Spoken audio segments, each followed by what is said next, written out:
ಸೋಮಣ್ಣ ನಿವಾಸದ ಪೂಜೆಗೆ BY ವಿಜಯೇಂದ್ರ ಅವರಿಗೆ ಆಹ್ವಾನ ಇಲ್ಲವಂತೆ. ವಿಜಯೇಂದ್ರ ಅವರಿಗೆ ಆಹ್ವಾನ ನೀಡಿಲ್ಲಂತೆ ಸೋಮಣ್ಣ. ನಿನ್ನೆ ಪೂಜೆಗೆ ಹೋಗ್ತಿದ್ದೀನಿ ಅಂತ ಹೇಳಿದ್ರು ವಿಜಯೇಂದ್ರ, ಆದರೆ ಆಹ್ವಾನ ಕೊಟ್ಟಿಲ್ಲ. ನಿನ್ನೆ ದೆಹಲಿಗೆ ಹೊರಡುವಂಥ ಸಂದರ್ಭದಲ್ಲಿ ವಿಜಯೇಂದ್ರ ಹೇಳಿದರು, ಇಲ್ಲ ಪೂಜೆ ಕರೆದಿದ್ದಾರೆ ಹೋಗ್ತಾ ಇದ್ದೀನಿ ಅಂತ. ನಾನು ನಮ್ಮ ಬಂಧುಗಳನ್ನೇ ಕರೆದಿಲ್ಲ ಅನ್ನುವಂಥ ಮಾತನ್ನು ಸೋಮಣ್ಣ ಹೇಳಿದರು. ಇವತ್ತು ಹಾಗಾದ್ರೆ ಹೋಗ್ತಾರೋ ಇಲ್ವೋ ಅಂತ. ಬನ್ನಿ ವಿಜೇಂದ್ರ ನಿನ್ನೆ ಮಾತಾಡಿದ್ರು, ಏನು ಹೇಳಿದ್ರು ನೋಡೋಣ. ನಾಳೆ ದಿನ ನಮ್ಮ ಕೇಂದ್ರ ಸಚಿವರಾಗಿರ್ತಕ್ಕಂಥ ವಿ ಸೋಮಣ್ಣ ಅವರ ಮನೆ ಗೃಹ ಪ್ರವೇಶ, ಅಂದರೆ ಸಚಿವರಾಗಿ ಹೊಸ ಮನೆಗೆ ಸರ್ಕಾರಿ ಬಂಗ್ಲೆಗೆ ನಾಳೆ ತೆರಳುತ್ತಾ ಇದ್ದಾರೆ. ಹಾಗಾಗಿ ಆ ನಿಮಿತ್ತ ಡೆಲ್ಲಿಗೆ ಹೋಗ್ತಾ ಇದ್ದೀನಿ. ವರಿಷ್ಠರು ಭೇಟಿ ಮಾಡ್ತಕ್ಕಂಥ ಯಾರನ್ನೂ ಕೂಡ ಸಮಯವನ್ನು ಕೇಳಿಲ್ಲ.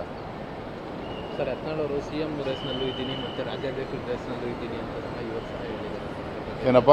CM ರೇಸ್ನಲ್ಲೂ ಇದ್ದೀನಿ ನಾನು, ರಾಜ್ಯಾಧ್ಯಕ್ಷ ರೇಸಲ್ಲೂ ಇದ್ದೀನಿ ನಾನು ಅಂತ ಹೇಳ್ತಿದ್ದಾರೆ ಸರ್. ಅದ್ರ ಬಗ್ಗೆ ಸರ್ ತಪ್ಪೇನಿಲ್ಲ ರೀ, ಹಿರಿಯರು ಇದ್ದಾರೆ, ಯತ್ನಾಳ ಅನೇಕ ಹಿರಿಯರು ಕೂಡ ಇದ್ದಾರೆ, ಎಲ್ಲರೂ ಎಲ್ಲ ರೇಸಲ್ಲೂ ಇರ್ತಾರೆ, ತಪ್ಪು ಅಂತ ಯಾಕೆ ಅನ್ಕೊಂತೀರಿ? ನಾಳೆ ದಿನ ನಮ್ಮ ಕೇಂದ್ರ ಸಚಿವರಾಗಿರ್ತಕ್ಕಂಥ ವಿ ಸೋಮಣ್ಣ ಅವರ ಮನೆ ಗೃಹ ಪ್ರವೇಶ, ಅಂದರೆ ಸಚಿವರಾಗಿ ಹೊಸ ಮನೆಗೆ